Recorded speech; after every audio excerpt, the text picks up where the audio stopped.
Sehingga Kang Arif punya inisiatif untuk turun ke darat. Iya. Untuk meminta bantuan kepada orang lain. Dan ternyata posisi di darat, lihat.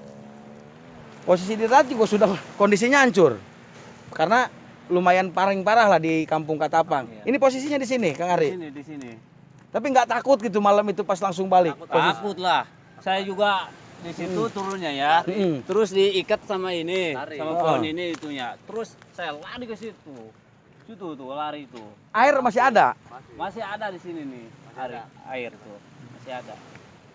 Soalnya kan jam 12-an kan. Saat jam 12-an. Saat normal saat dia air turun cepat. Terus meminta bantuan siapa Kang Arif pada saat itu? Terus saya ketemu sama Bandos. Dos tolongin orang yang di Bagang itu 3 orang. Tolong bantuan itu gitu.